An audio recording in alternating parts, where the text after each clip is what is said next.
Welcome to On the Brink with Andi Simon, a podcast that's designed to help you get off the brink. My job and that of my guest is to help you see, feel, and think in new ways so you can go and do things that are going to help you soar again. Now, on the brink is an interesting image because you're on the brink of either going down or going up.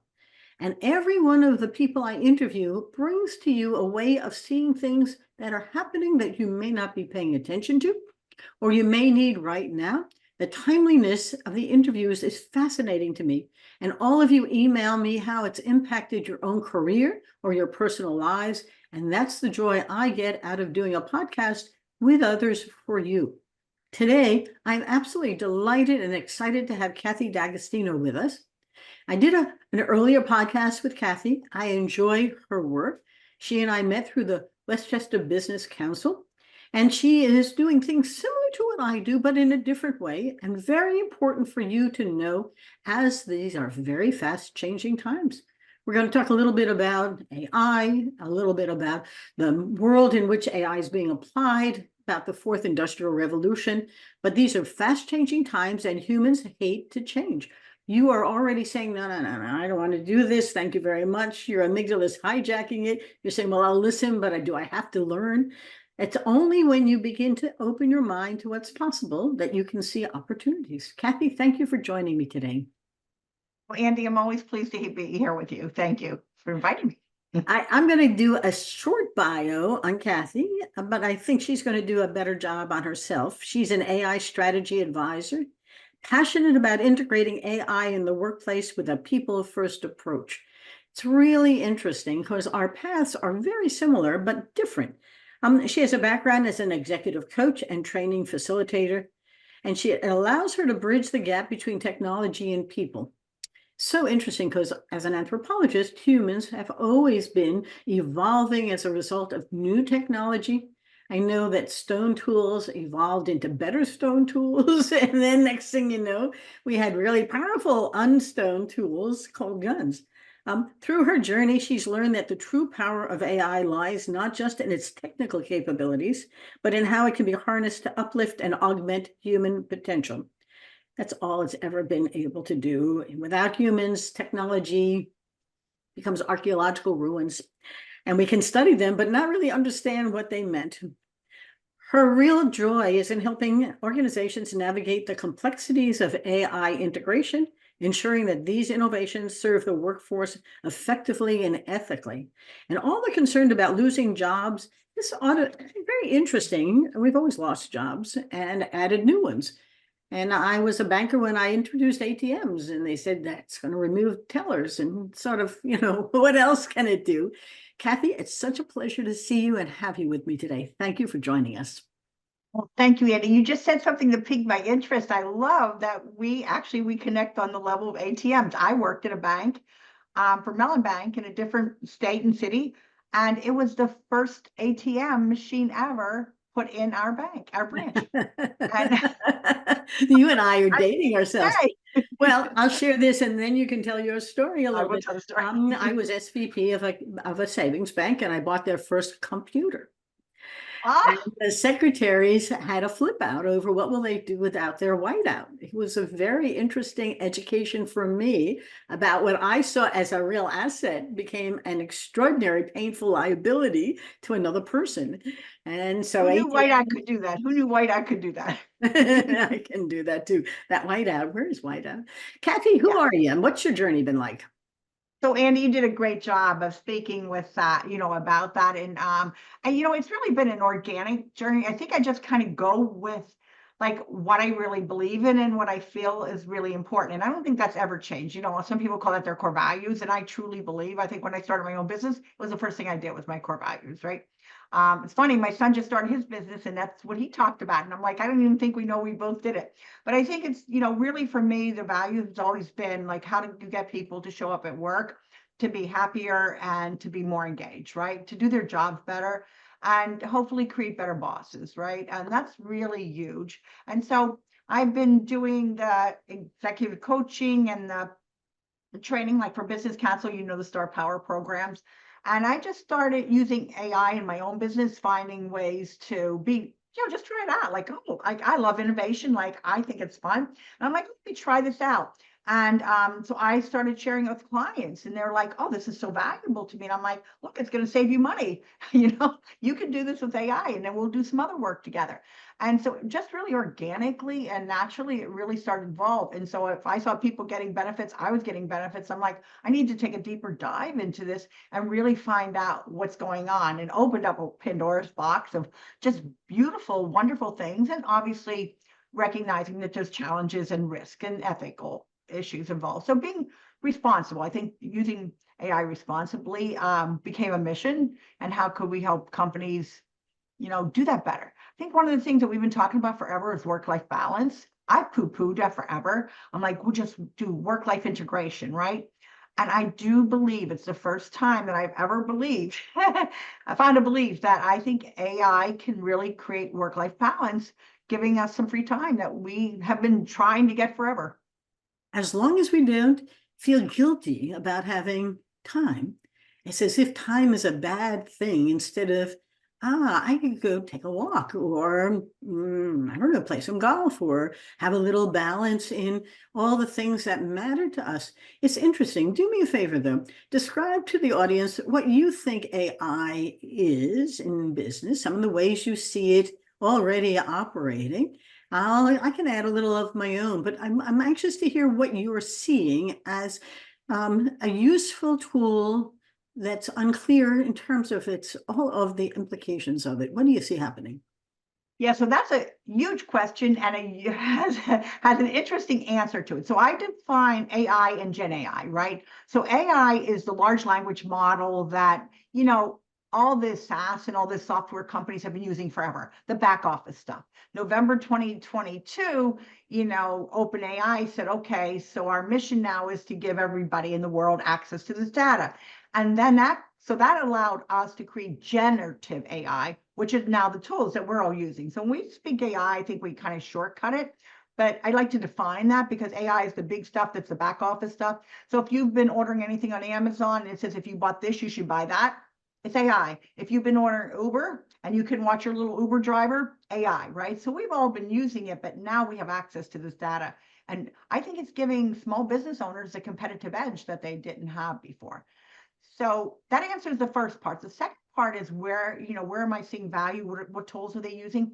So some of the things that I train on are just like the 10 basics, like what are the things that you need to do. So just one or two of them are, putting in a query into, ChatGPT, Gemini, and there's 100 of them out there. I say it doesn't. So one of the questions we get is like, what tools should I be using? Just pick one and use it, right? They're all about the same until you get to super level. So I'll use ChatGPT as my favorite one. And so, we know we can ask it questions. What I found, and I'm trying to help people do, is let it ask you questions.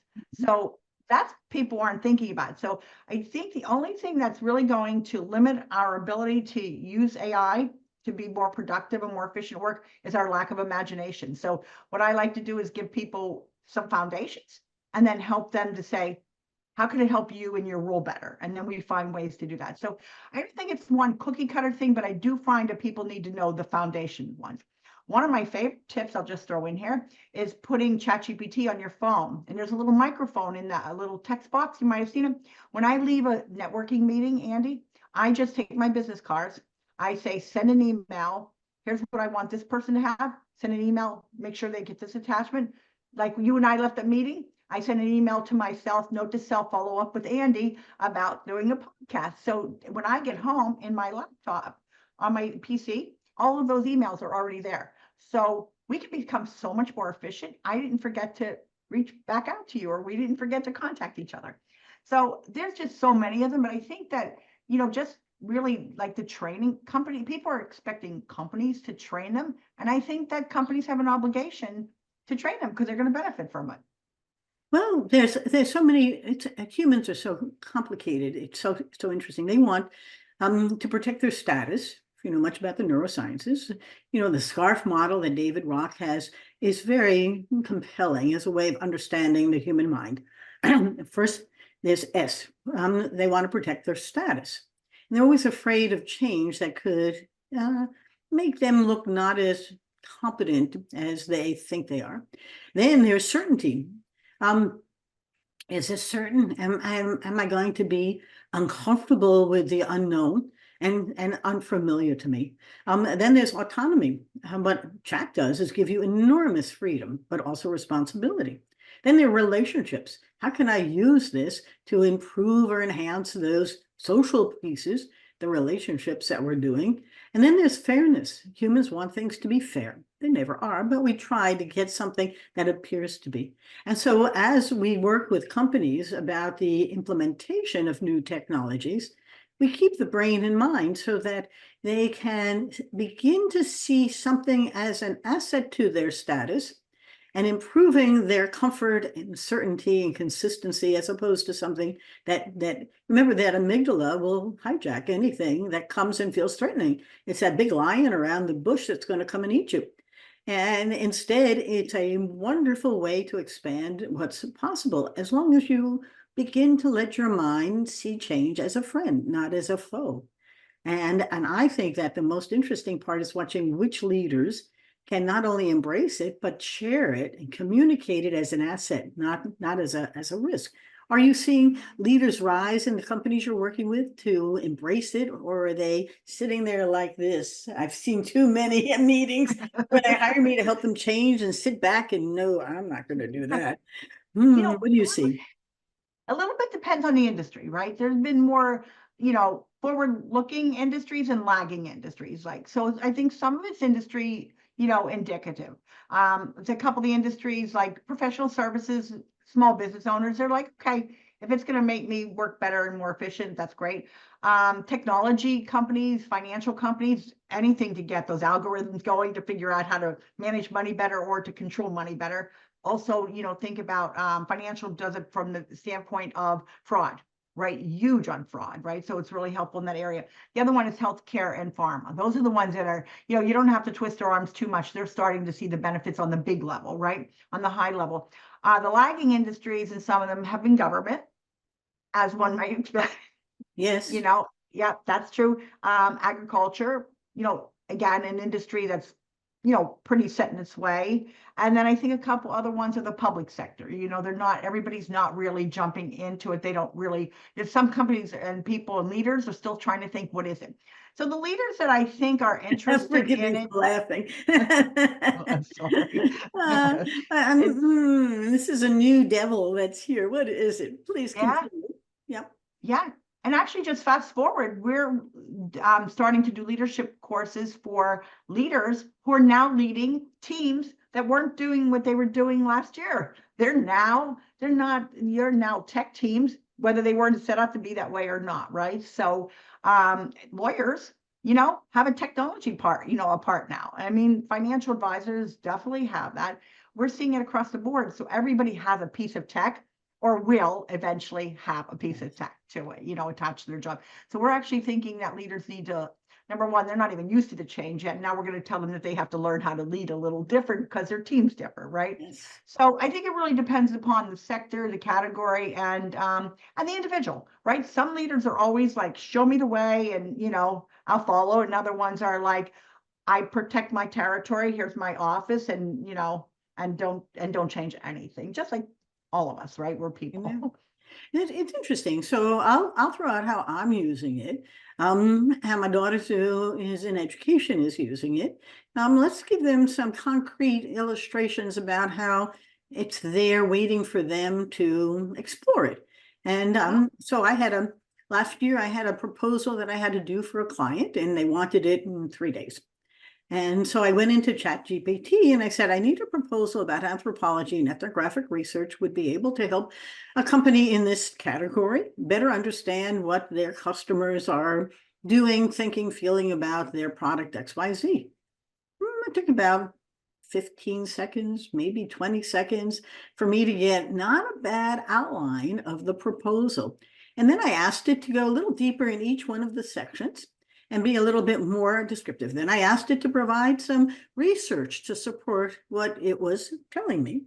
And like a good research assistant, within the space of 2 minutes, I had a really good document for me to now edit, put in my own voice.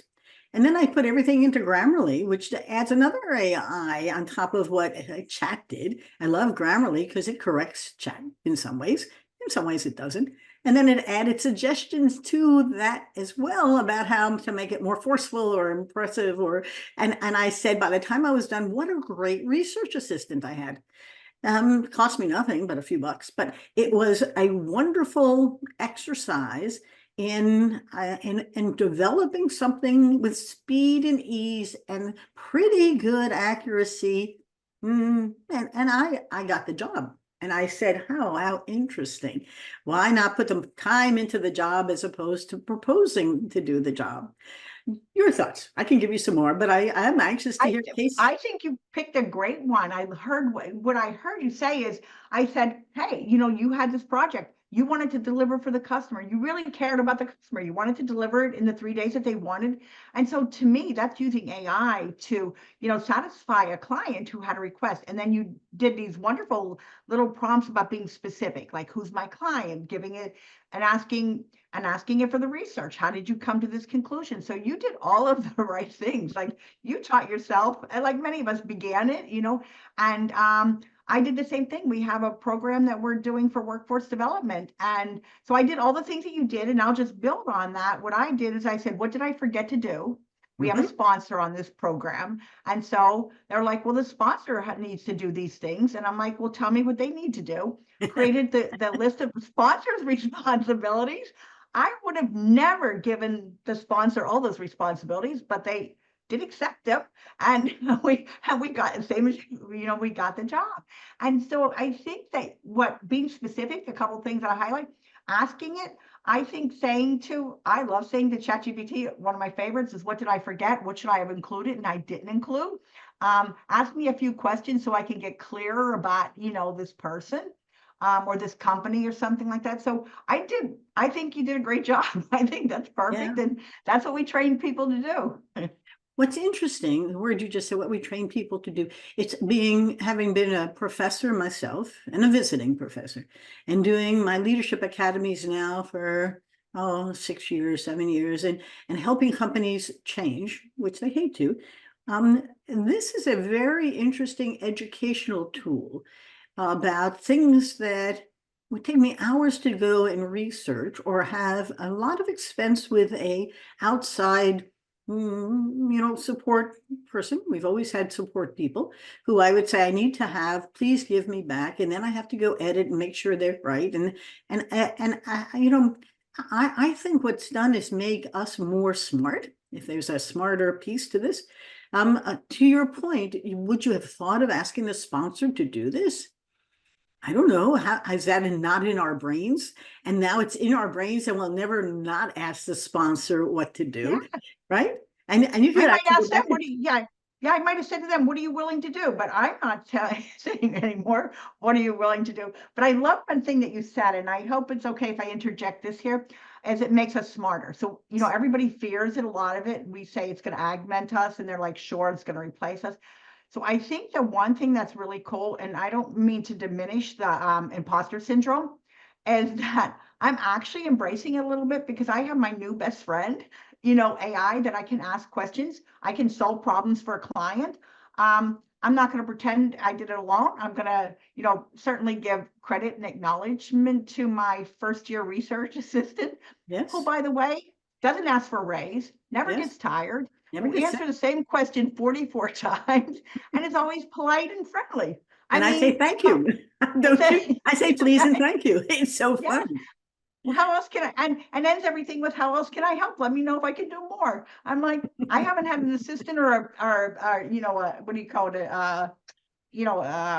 What do we do? The virtual assistants, right? Our virtual assistant. I haven't had one that was so kind to me and so friendly and didn't have give me a big, dollar bill invoice at the end of it, right? No, And so, yeah, and and it I think speaks we're my just language. remembering, Yeah. yeah, and just And remembering it that. understands the nuances. I mean, and now it doesn't make us robots. You could become robotic, but you must read what they create and make sure that it is in fact accurate. You need to be responsible, but you don't need to be the same person doing it that you were before, because now you have a toolkit It just expands your brain's capabilities beyond where the limits were. Well, that's an expansion, not a replacement.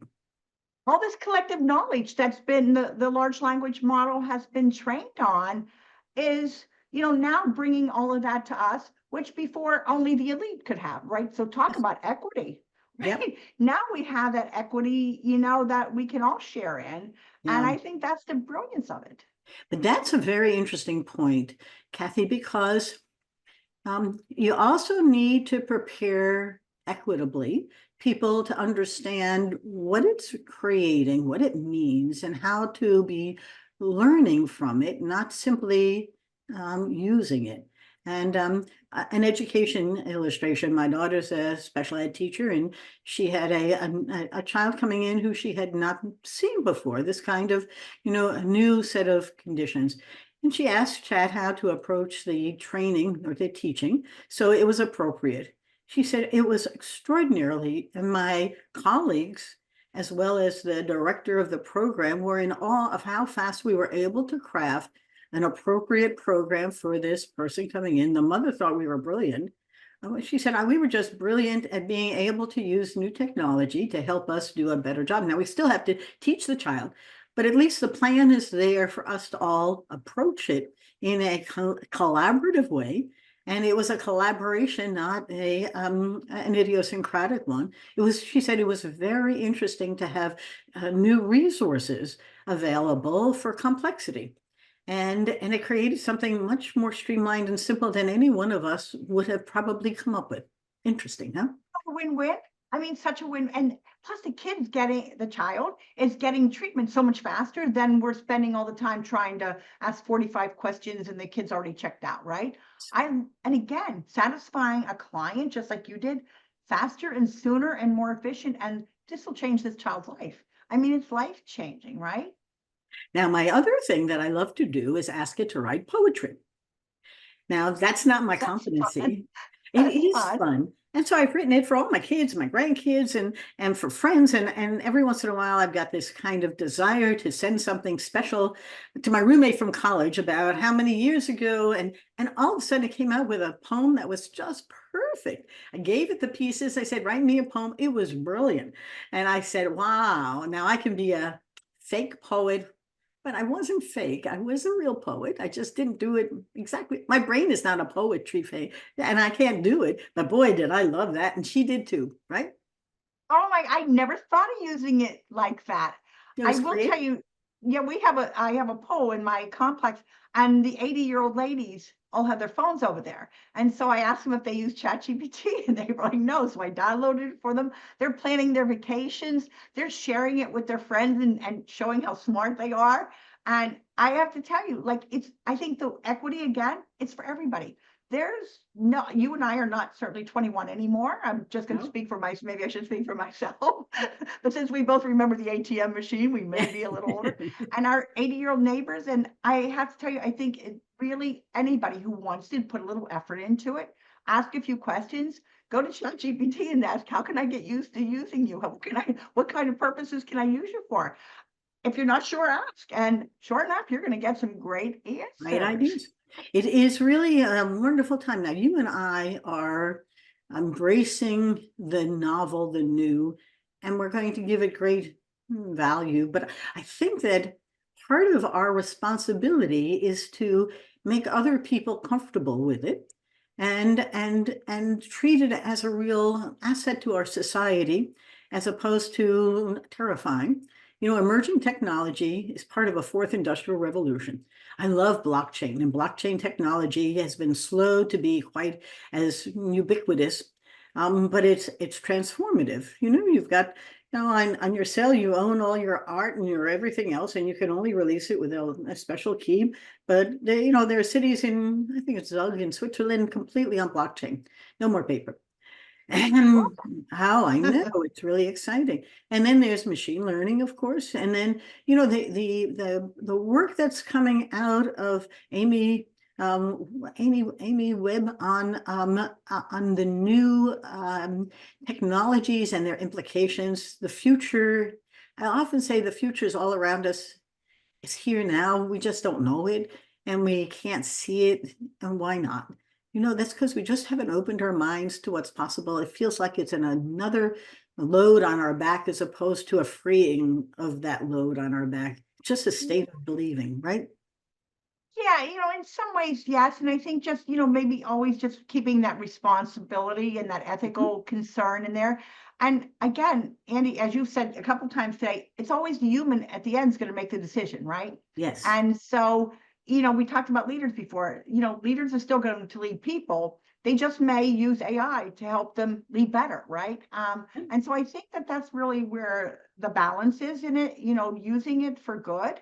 Like you got to your client faster. My client is now going to do more than I thought they were going to do, and just helping everybody to really get to where they want to go faster. But it certainly recognizing that there's responsibility with it, that it'll get us to 80%. It's not going to get us to 100%.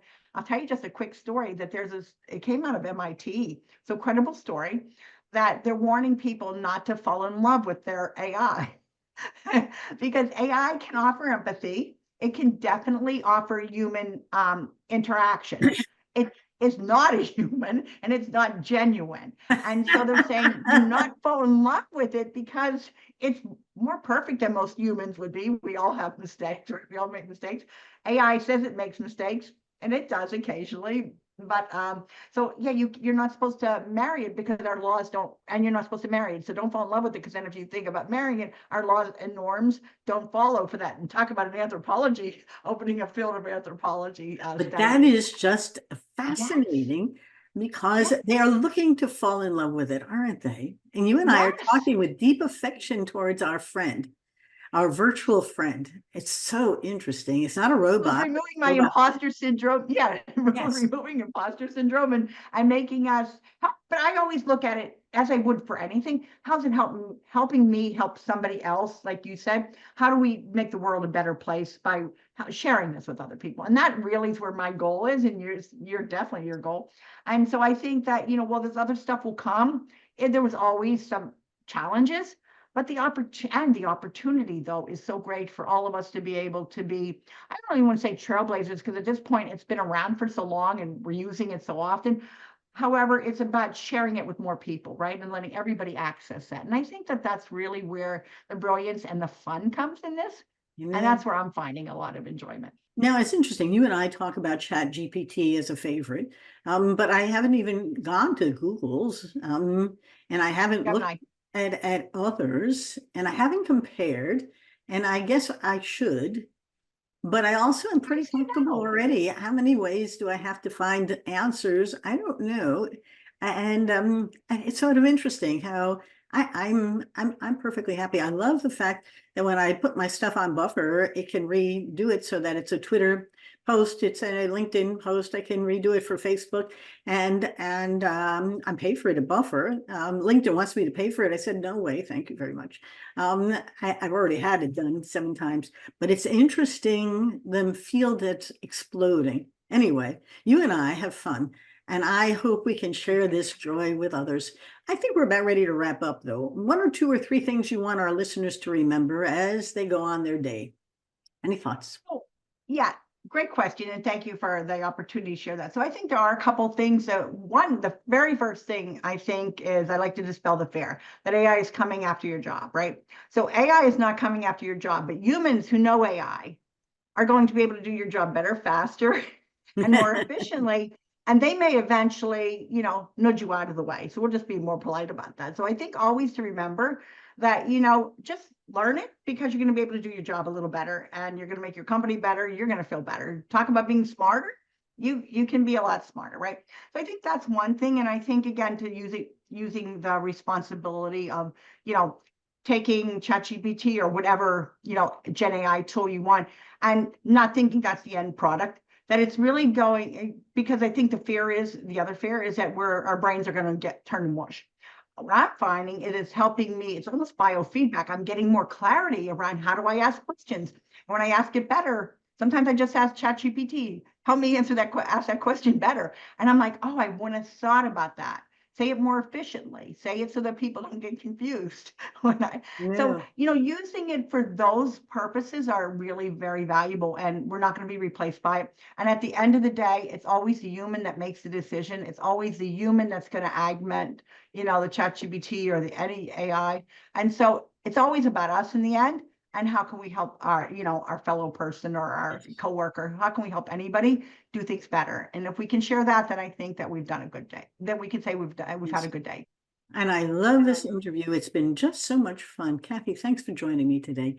I Thank do you. want to tell the listener or the viewer that I will put a list of ways that AI is impacting business and the people in business on the podcast blog on our website.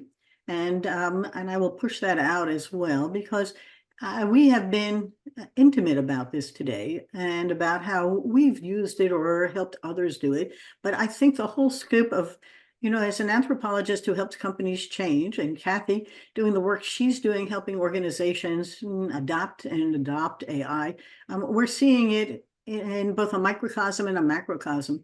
And I'd like us to at least share it in the context of all the ways from recruiting to employee engagement to ways of belonging to improving their education. I mean, companies are doing what they should do, which is being creative. And now the employees have to adopt and adapt it as something important to do. So on that note, I'm going to wish our listeners and our viewers a wonderful day. Remember, be anthropological in your daily life. Take your observations, turn them into innovations, and begin to see, feel, and think in new ways, because that's the only way you're going to get from on the brink to off the brink. And I want you to soar, and the times they are changing. And humans, by and large, don't like change, but that's how we've evolved for millions of years. This isn't exactly cave painting or stone tools, but it has the same quality to people who say, oh, no, not for me. Today, it's time for it to be you. All my books are on Amazon. You can just look up andisimon.com, and I'm there as well. But it's a time for us to share new ways to rethink or women mean business or get off the brink. Thanks again for coming. Goodbye, everyone. Have a great day. Thanks again, Kathy. Bye-bye now. Thank you, Andi.